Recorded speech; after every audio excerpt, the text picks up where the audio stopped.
Magandang araw, Podmates! Howie Severino muli na nagpapaalala na nakakatalino ang mahabang attention span. Ang guest natin ngayon ay si Dr. Karol Mark Yee na isang PhD holder sa education. Sinusuri niya ang state of education sa ating bansa at malungkot ang kanyang mga natutuklasan tungkol sa tinatawag na learning poverty. Dr. Karol Yee, magandang araw sa iyo. Hi, magandang araw Howie, tsaka sa lahat ng nakikinig. Glad to be here. Karol, before we talk about what's wrong with Philippine education, I want to say that you yourself apparently did not suffer from learning poverty, yung ating buzzwords, no? UP Right. graduate ka, magna cum laude, with a master's degree from Harvard and a fairly new PhD from the University of Cambridge, one of the UK's top universities. So I have a serious question, Karol, no? How to be you, no? There are many trajectories. Yeah, there are many trajectories for a Filipino student, no? Many ending up with learning poverty. But there are also many Filipinos like you, no, who did well in school. So is it mostly a matter of economic class, no? Yung determining trajectories for Filipino students now, or is learning poverty correlated with income class? So I think I'll unpack that statement a bit, no? So one, I'll clarify that in terms of the PISA data that we found in 2018, even our top 25% of learners are not doing very well. Our top 25%, or arguably the best Filipino learners, are just equivalent to the best learners maybe in Indonesia and Cambodia, but equivalent to the worst learners in Singapore. So when we say that it is determined by socioeconomic class, yes, there is truth to that, but the data shows that they do not escape learning poverty because it affects everyone. And there's reason for that, no? Because the basic education system, at least for most private schools, rely on the inflow coming from public education. And also most of their teachers are graduates of teacher education in our schools, and most of those are public institutions, public higher education institutions, and even private ones. Okay, I'll just pause there, no, Karol, no, kasi that's a lot of information already. But yung first statement mo, basically, you're saying we're far behind. We are our neighbor. We're far behind. That's the bottom line there. Pero nabanggit mo yung PISA, no? I mean, can you explain what that is? I know that's often cited data to show that that we do have learning poverty, that we are behind, we're ranked low globally, etc., etc. But dinidispute din yung PISA, no? By some people at the Department of Education in the past, etc. I mean, how do they determine this, and what is PISA? So to be fair, PISA naman is really one of the few or one of several international assessments that really check on how learning is happening in countries. Yeah. So hold on. So PISA is Program for International Student Assessment. Yes. Tama ba yes. yun? It's run It was run by OECD, initially for countries that are members of OECD, but it has since expanded to include other countries that intend to participate. So it's one of the many or several international assessments out there. They survey a lot of countries and then they end up ranking pa, di ba? Yes. And then, yeah. What's the point of ranking anyway? Nakakaroon tuloy tayo ng inferiority complex, and then we get depressed about it. And does it help to be ranking countries according to education, or can you just say na, look, we have a learning crisis, we have learning poverty, we need to improve? To be honest, and this is my personal opinion, no, not representing anyone else in our organization, is that I feel that it has helped.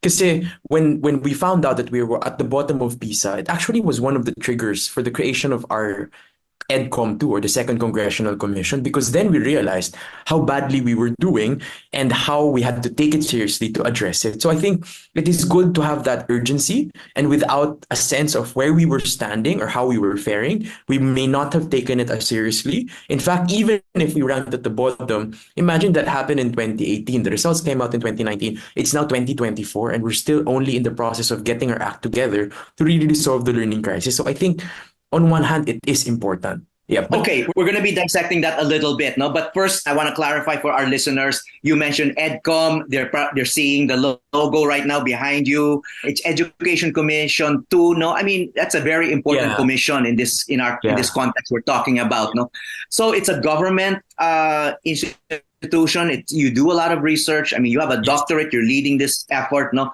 So just in a nutshell, ano ba yung EDCOM? What does it do? And why are Sure. you saying these Sure. things? So the first EDCOM was in the 1990s. It was the one that recommended that let's separate DEX to create DepEd, CHED, and TESDA. It said let us have licensure examination for teachers. It said let us prioritize early childhood. Let's create teacher education council. So in the education community, it's one of those pivotal moments in our history that showed that we resolved to act with conviction in reforming or changing how things were. And so when So people excuse me, realized how far back was this education commission? 1991, What? 1991.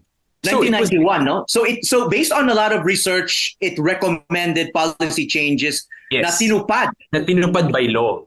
Na Yeah, tinupad by you're law. created by Congress. No? Yes. So So tinupad siya by your law findings, your research findings are fed directly to to the lawmakers legislators. Yes. so that they Yes. can legislate. Kasi Yes. unlike other academics, parang you can recommend, minsan hindi pinakikinggan, no? But kayo, nakaupo kayo mismo dyan sa Yes. Lions And I think Den, that is kumbaga.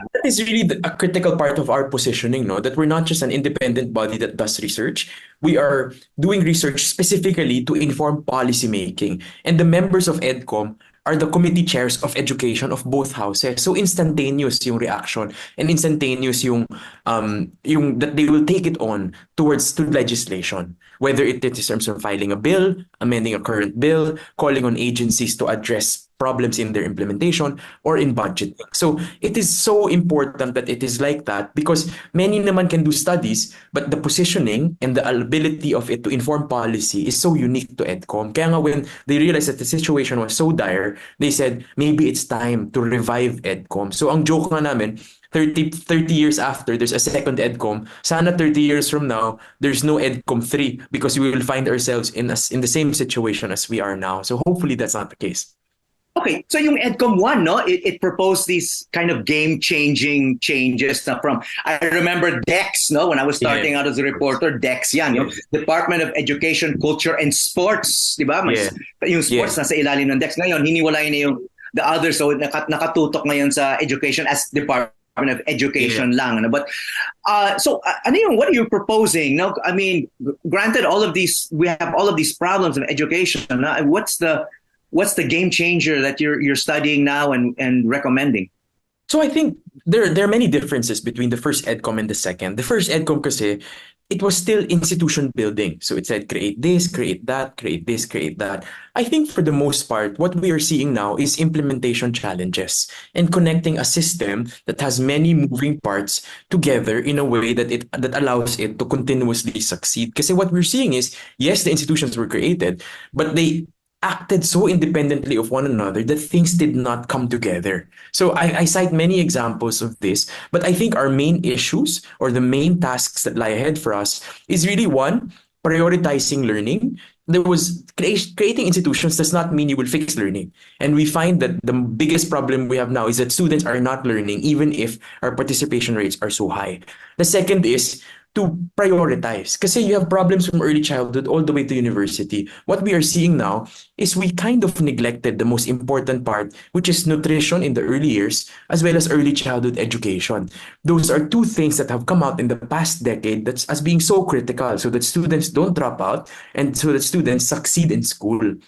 We need to do better there. And third is the governance structures. Kasi yes, you created it, but EDCOM 1 did not say, do this and everything will be perfect, that it will solve all problems. Obviously, there was a process of continuously refining our governance structures in a way that works. And I think doon tayo kailangan mag-improve pa. So I think directionally, those are the three big buckets that would be considered as the EDCOM 2 responsibilities to refine.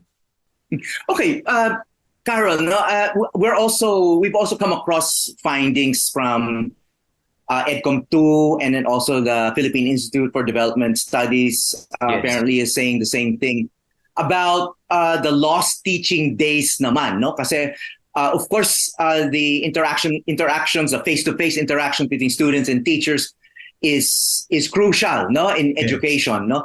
And yung isang tinitingnan na cause for our poor performance of students in the Philippines is the number of teaching days that we're losing every year and recently, because of school closures due to Yes. most Heat recently the index. heat wave. Yeah. But every year laging may bagyo, and then in some parts of the country may gera, etc. No, Yeah. there's a targeted number of teaching days where there's contact between the teachers and the students. Nawawala yun. But you've also cited other reasons, no, yung mga non-teaching responsibilities na dinadagdag sa teaching tasks ng mga teachers, no? Okay, so how significant is that, the number of teaching days lost, no? Kasi of the reasons that you're citing for the poor performance of students, parang hindi ko narinig the loss of teaching days. You cited nutrition. Of course, all of those other factors are important. No? But this past summer, when there was class, kinansela yung klase, no? But parang bumalik tayo sa pandemic mode where it became online. I don't know, maybe some places became modular, and then the parents had to become teachers again or whatever. Yeah. Pero you're saying that that's not very effective, no? Kailangan talaga nasa loob ng classroom yung mga estudyante.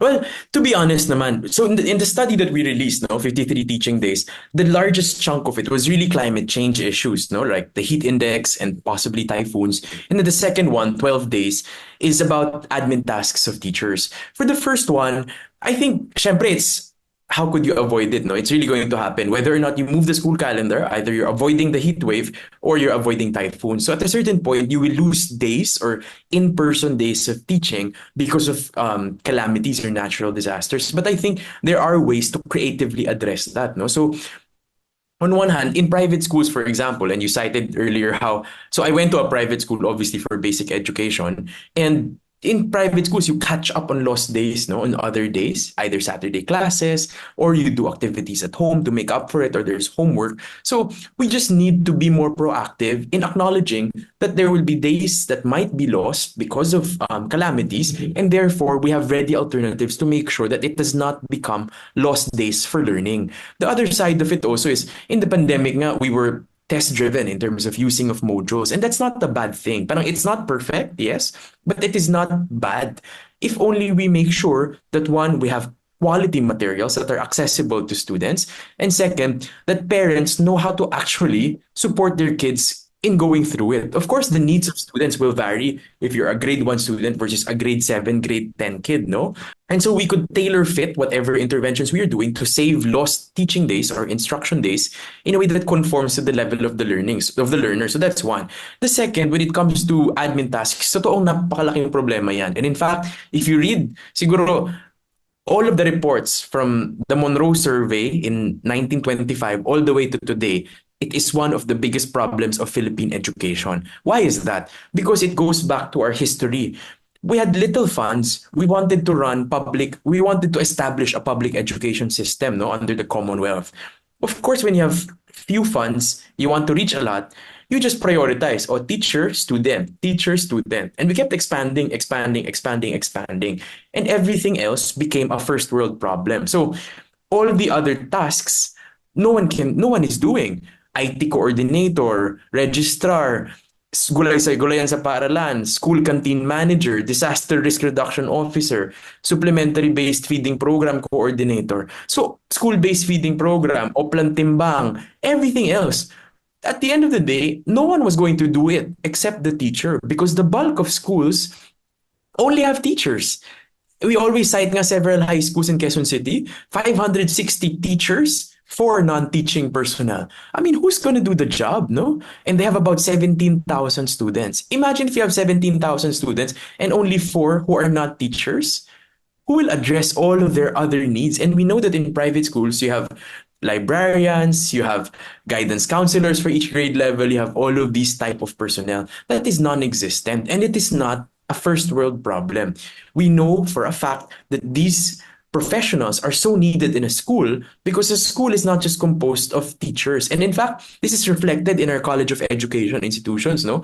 If you see all of our schools of education, they're all teacher institutions. Most of the programs we're offering are teachers. None of the other specializations are really given as much attention. In fact, when we mapped out guidance counseling, there are several regions without offerings in guidance counseling. Entire regions, like Region 8, not a single provider of guidance counseling for an entire region. So It really shows you how we've continuously just built on this system in the early 1900s without really improving how we did things. So that's what we're working on now with DepEd, to update the school staffing standards to identify what are necessary non-teaching personnel in a school for it to actually function without adding burdens to teachers.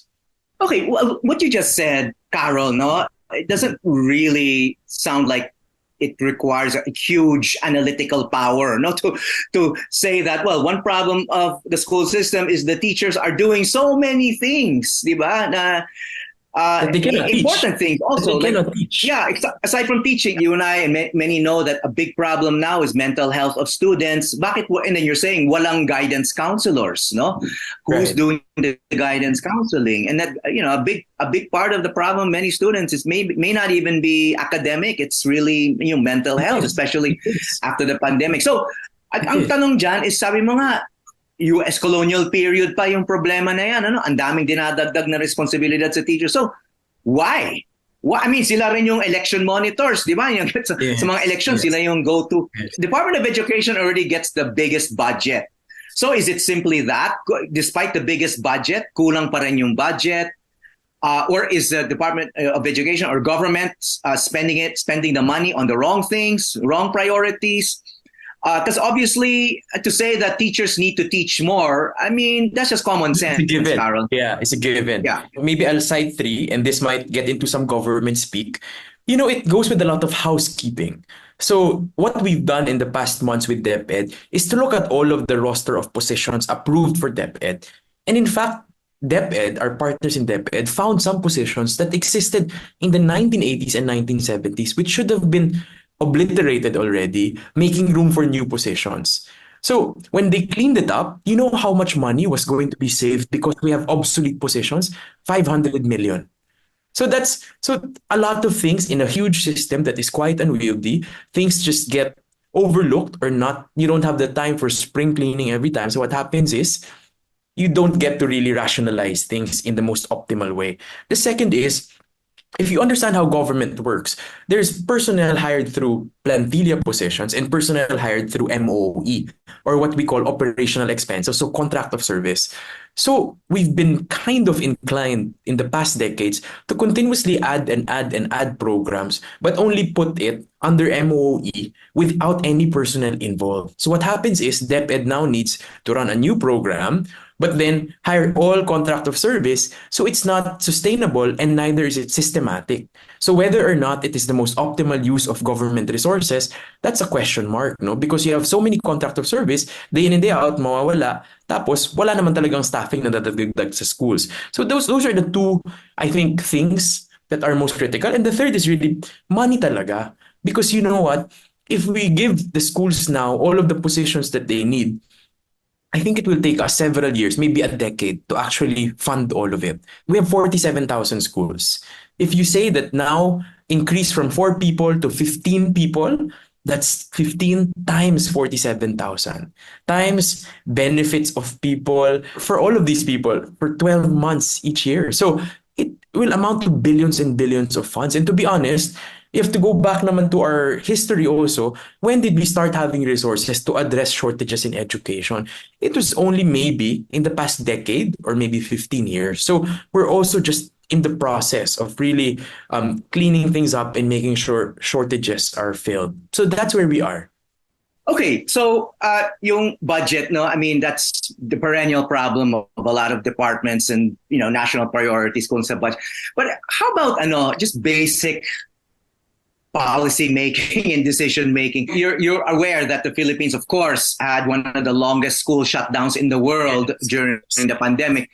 I don't know, in the UK, shortly after the pandemic was declared by the World Health Organization, schools might have reopened within months, no? I know that in like parts of Scandinavia, after 6 weeks, parang bukas na yung mga schools, no? The Philippines insisted on keeping schools closed, no? I remember doing an interview for this podcast with DEPED Secretary Leonor Briones, and she was in favor. I think this was even after months of the pandemic already. She was in favor of reopening schools selectively kasi hindi naman lahat ng probinsya mataas ang COVID eh. Di ba? Okay, we can understand Quezon City, certain parts of Cebu, maybe na okay, let's keep all the students at home to be safe. But there are places, let's say in Batanes, in small island communities, mountain villages, Sagada, na halos walang COVID, etc. Why don't we open the schools there? The teachers are already there. They're from there. Wala naman turista ngayon, etc. And sabi ni Secretary Briones, ayaw ni President Duterte, no? So in hindsight, was that a bad decision? And could that have been a large contributory factor to our situation now? So ironically, this is funny, because there are two PISAs, one in 2018 and 2022. In between that was a pandemic, right? So what was actually surprising is that we were better off after the pandemic. So people are actually saying, are schools the problem? Are students better off at home just learning on their own? Because we fared quite better, actually. We improved our performance in several subjects. Although we didn't jump in terms of rank, we actually improved in terms of performance despite the pandemic happening. So I could not necessarily relate it to the lockdown or the shutdown of schools. But it is a problem because that we unnecessarily lost some days when we didn't have to for some students. But it also speaks of, I'm not sure if it is our societal nature or DepEd itself, of a very centralized regime where what happens is everything needs to be dictated from the top, whether it is the president or whether it is the secretary. And I think what we really need to do is to decentralize. And my God, if you attend our EDCO meetings, it's always, everyone is talking about decentralization because at the end of the day, there is no one size fits all. And in education, context is so important. For example, the problems of a learner, for example, in Masbate would be different from Catanduanes. So you can't have one size fits all programs being brought down from central office and then applied everywhere when teachers, assuming that they are well equipped and they are well resourced, are in the best position to respond to the students right in front of them because iba-iba naman ang challenges na inaharap ng bawat bata. So, yun yung pinag-uusapan. How do we make sure that decision making moving forward is decentralized and that people on the ground are empowered enough both with the authority and the resources to actually do what is best for their students. So, that is a long journey. You said that your findings or the PISA findings, the international assessment findings, showed that the pandemic apparently did not have much of an impact on the performance of students in the Philippines. Yeah. Tama ba yun? It did not worsen. What we're saying is that it did not worsen, actually. But we're still at the bottom. Yeah. But in other words, the pandemic did not seem to worsen the performance based on the data, no? Which seems counterintuitive, right? I think most educators will agree that it's better for students to have this face-to-face interaction, and that actually contradicts the point made earlier about the lost teaching days. Well, kasi basically, yung sinasabi mo, the lost teaching days are crucial because the students are not interacting face-to-face in the classroom with their teachers. But during the heat wave, we went back to pandemic mode nga. Even if we had the pandemic and even if we had the lockdowns and we were not able to go to school, actually it wasn't any different or not significantly different from what was a regular school year because apparently we lost so many days anyway regularly. So it was pretty much the same deal. So I guess what's important to us is not the number of school days or not the number of teaching days, but the number of days that students are actually learning. And that is what is most important to us. So yun, I think that's what's critical. In other words, learning from a screen on Zoom can be just as effective as learning inside the classroom. Is that what you're saying? Arguably, except that we know the context of most Filipino learners, no? That access to technology is very low electricity is not accessible in most, and also because most don't have learning resources at home, that they are better off in school, presumably that schools would have all of these resources, which we know is also a question mark. Because what we've seen also from the data in the EDCOM Year 1 report is that of all textbooks since 2012, only grade 5 and 6 were actually successfully delivered for all subjects. Not even talking about, are there books in the libraries? Are there other learning resources that the schools should have? So it is always working with the assumption that the schools, you're better off in school because one, the teacher is in front of you and can teach. Second, you have learning resources that are available around you. And third, you have services or access to services such as guidance counseling, which you need because you have other concerns apart from learning. So it comes with these three assumptions, which we are seeing now is not always the case in many Filipino schools because of our inability to deliver them cohesively. Okay, I need to ask you now, Karol, no, because you're quite clear in explaining all of the problems that constitute this learning crisis in the Philippines that apparently has persisted through the years. But on top of all of these issues, no, the budget and all the burdens on teachers, all their responsibilities, etc. No, and DepEd has become embroiled in all of this politics pa. No, yung Vice President Sara Duterte was made Secretary of the Department of Education, and frankly, during that time, I rarely heard her talk about these issues, no? Maybe because it's media's fault, it wasn't highlighting what she was saying about these concerns. But ang na-highlight yung intelligence funds na gusto niya for the Department of Education, which created, this friction within the two political dynasties that, united for the election. And then ngayon, she left in kind of an abrupt fashion, and parang it's just become one big distraction, no? I can imagine how teachers are feeling. Ang dami-dami ng problema, and then what people are talking about, even more interested in maybe, is like, the political future of the Secretary of the Department of Education. How big a factor was that in the performance of students, in the improvement of services of the Department of Education? Or dead ma lang lahat doon? Now, in terms of the political, to be fair, and of course, this is quite a sensitive topic to discuss naturally because I work in government and I am part of a congressional commission. I would say a few things. One, having the vice president there, I feel personally, put a spotlight on DepEd a lot. Yes, there were times when the spotlight was not always on the learning crisis, but sometimes on the confidential fund issue. But as you said, I think it is more of the media attention placed into it, and it was nitpicked, scrutinized, compared to the learning crisis. No, parang I heard more about the confidential funds than learning poverty, to be honest. Second, I have not interacted directly with the vice president. So, apart from a photo op, I did not engage with her personally in my work, but at least for her team that I worked with, they actually were able to resolve a good number of issues that perennially have been there.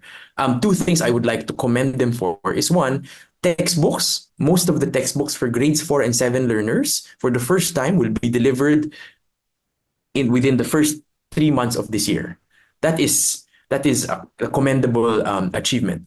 The second is yung AOs, administrative officer positions that were hired throughout March all the way till now to unburden tasks of teachers.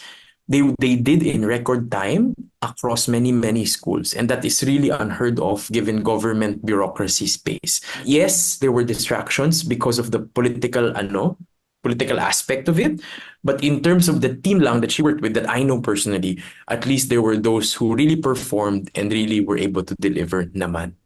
So at least that's all I could say about this DepEd leadership. Okay, understood. No,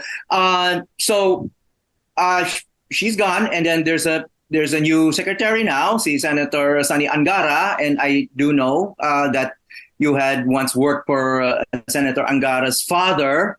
Yeah, how do you know that? Edgardo Angara, I was going to say full disclosure. I did. Yes, I did. Yeah, I know. We saw your credentials, naman, no, Karol, earlier in your career. So you have a long history then of studying the education issues, including K to 12. You were with the Yes. Commission on Higher Education, etc. No, but so do you know Secretary Sunny Angara? Have you ever worked with him? Ano Yes, bang, yes, yes. So what I've should we known him. expect? So I've known him since he was congressman, and I was working for the father in the Senate, because we would always work hand in hand on filing counterpart measures on education. I think at that point he was also the committee chair for higher education in the House of Representatives. So I've known him for the past 10 years. He was one of the people actually who asked me to come home to work with EdCom. So I know him personally, and we've worked closely on education issues. So I do know that he's a very hands-on leader. He is no nonsense. He takes things very seriously in terms of targets and making sure that we are delivering on time.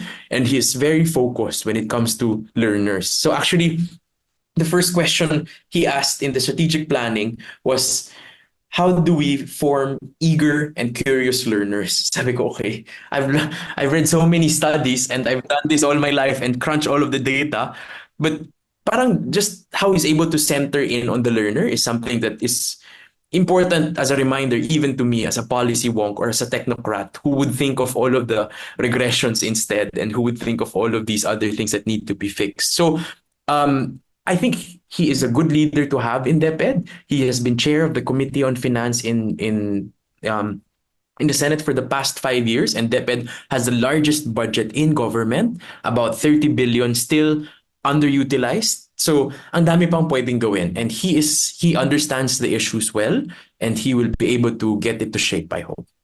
And what should he be focusing on right away? Obviously learning, Ano dapat ang obviously learning priorities niya? recovery. Obviously learning recovery. That's first and foremost. Because today, we still know that And sorry, what do you mean by that? What do you mean by learning by recovery? learning recovery, we are saying na ang daming batang Pilipino ngayon nasa classroom, araw-araw papasok simula sa July 29, pero kahit nakaupo sa harap ng classroom, kahit na yung teacher nandyan man, hindi natututo kasi hindi literate and numerate. Kasi alam natin na they can understand words maybe, but could not string them together and comprehend what it means. And this is not just grade 1, grades 2, grade 3. We know for a fact that there are many, many graduates or many, many students in different grade levels who were able to get promoted but did not have foundational skills. That is so critical because you could not build on anything, or you could not learn more complex lessons if you don't have these foundational competencies. So it is so critical to address them at the soonest possible time. That is urgent. The second urgent thing also is teachers talaga.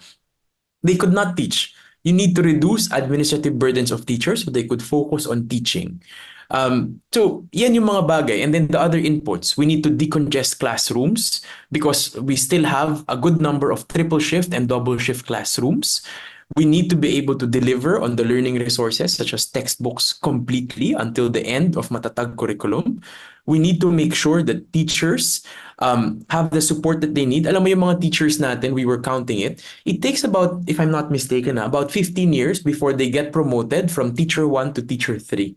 15 years. So 15 years from salary grade 11 to salary grade 13, and most people retire at teacher 3. So this is really unjust because a lot of our teachers get the credentials, are actually eligible to get promoted, but because there are no positions, could not get promoted at all. So there are no incentives to performing well in school. So we need to fix all of these factors to really address this learning crisis that we're facing. And I hope and I think Senator Sonny will deal with this as soon as he takes office on Friday.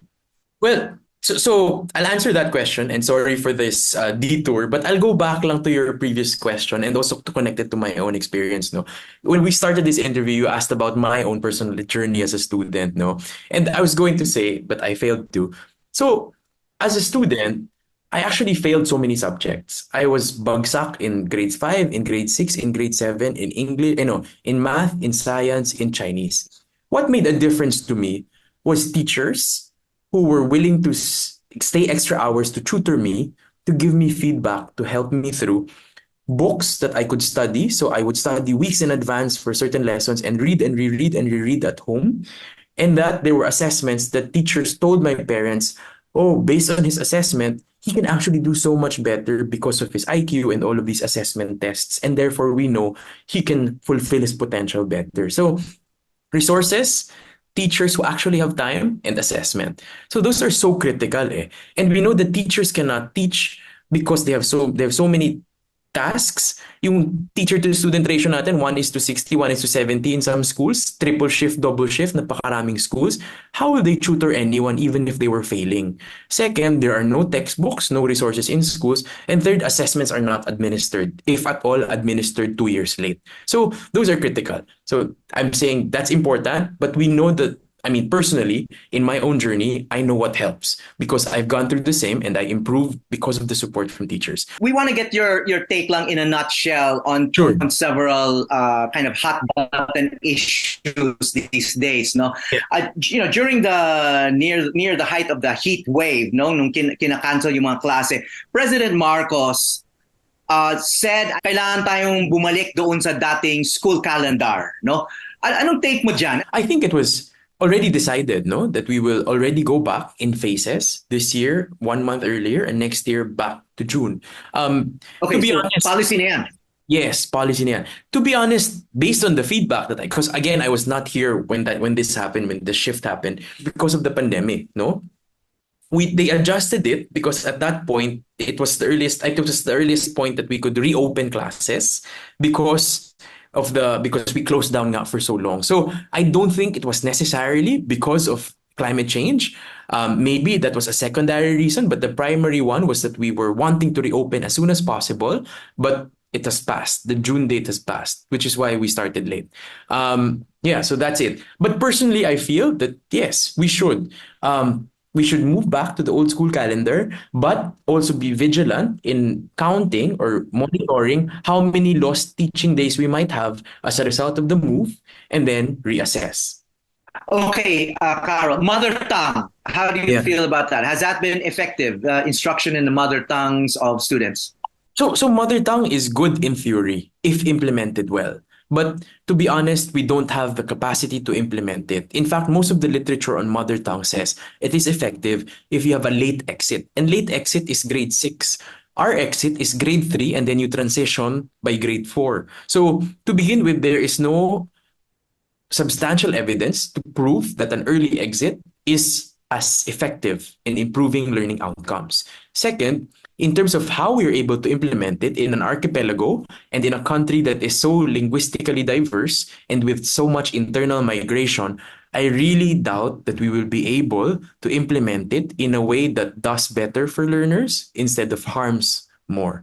So I think we cannot implement it well. So we might need to find a middle ground when it comes to mother tongue. So yes. Okay, K to 12. There are many components to K to 12. First is kinder. I think kinder should stay. And we did so well by adding kinder as an integral part of the enhanced basic education system. That needs to stay. The decongesting that apparently should have happened prior is happening now with the matatag. So that is good progress. Second, you had spiral progression. And there is so much feedback on the ground that it is difficult to implement and it does not align with how we actually train our teachers. So there are problems there. And then mother tongue. So kinder, okay.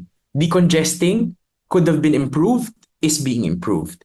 Mother tongue, impossible to implement. Spiral progression, difficulties on the ground, we might need to recalibrate.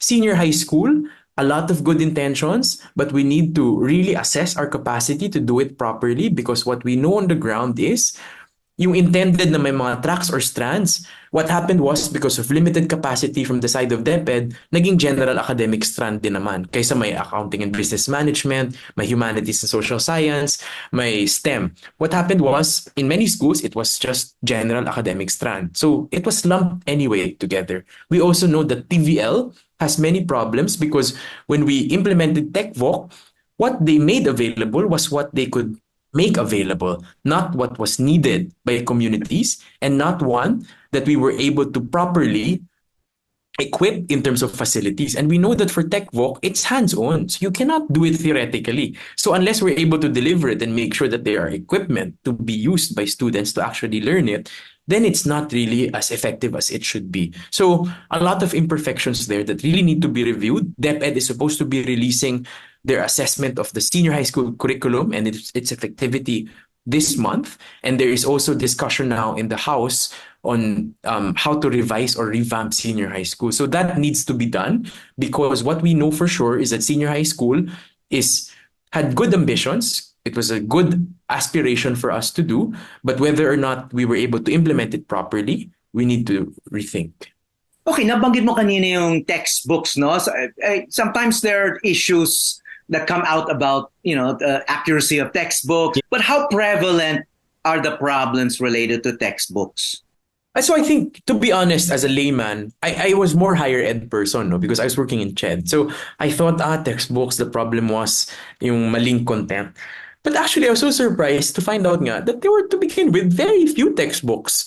So I have to actually confirm, yung mga errors ba in textbooks, were those the ones that were procured by DepEd itself? Kasi pag LGU ka na may pera, mayaman kayo because of your special education fund, you could buy textbooks. And it could get delivered in public schools. So I could not pinpoint exactly if the problems that we know from media would be the textbooks that were actually procured by DepEd, or actually procured by local schools and by LGUs, or another iteration altogether. So I have to check that, because for me the bigger problem is that there are no textbooks to begin with, except for grades 5 and 6. Okay, Karol, I interviewed a big city mayor recently, and he was very proud of the fact that he was claiming, at least, that every public school student in his city was issued their own laptop. No. Yeah, how important is that in terms of performance of a student to have your own laptop? Well, it's definitely a huge feat given the cost of the laptops. Second, we do know that in some countries, including in some schools in the Philippines, they performed better in the PISA because their students were used to using technologies and could use laptops, so that helped a lot. Third is, we know, of course, that having access to technology with the colatilia that you know how to use it properly really allows you to access so much more information that what books could provide you on its own. Especially when you have a dearth of textbooks, it gives you access to so much technology. So yes, I think it's valuable, but it's not a replacement to anything if it's not used properly and if teachers are not equipped to use it well. So yeah, pros and cons, but more good than bad. Yeah. Okay. In the curriculum and textbooks, in particular, no, there's not as much history as being taught now as before, and of course, there's some are saying there are political repercussions of that.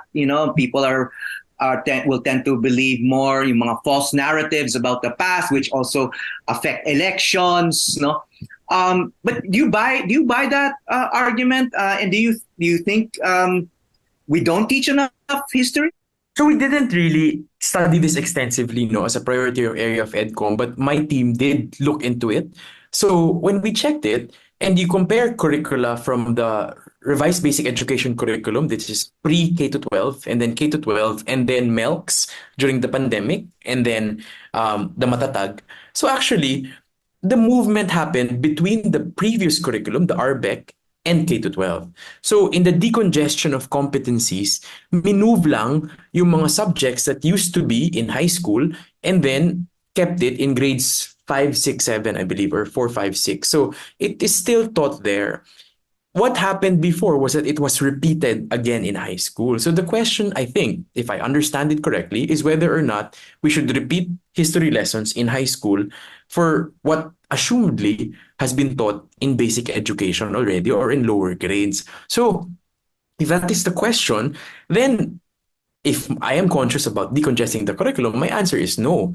But I guess the question is, was it taught at the right age in a way that a student can actually imbibe what lessons were being taught and that could actually forms character and forms part of his consciousness as a civic-minded person in a country?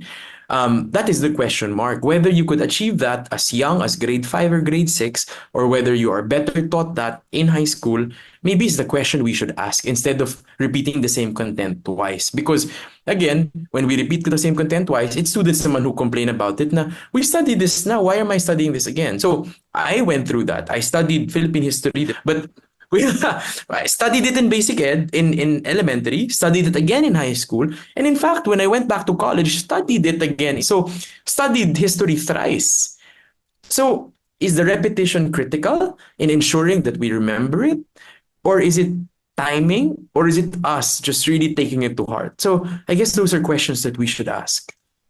Okay, ROTC, should that be reintroduced in schools? So to be honest, I don't have an informed opinion on ROTC except for my own experience. Kasi, I mean, I have to admit, of all the issues in education, that is one that I haven't really made time to study because there are so many concerns. Personally, I did ROTC in high school. I did NSTP in college. I guess I would go back to the question of what is the objective ba? If it is to instill love of country, then I think there are different ways of achieving that.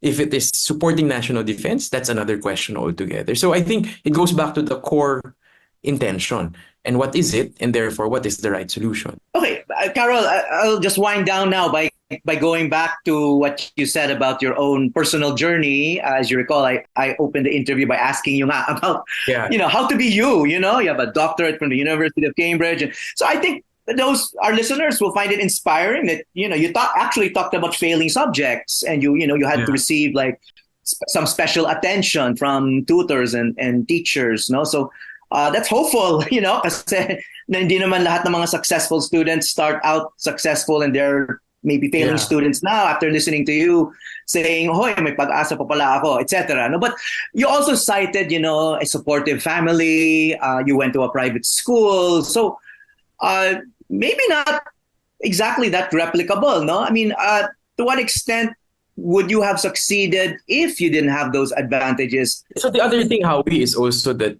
I was, at least for UP and also for all of my graduate studies, it was scholarships all the way.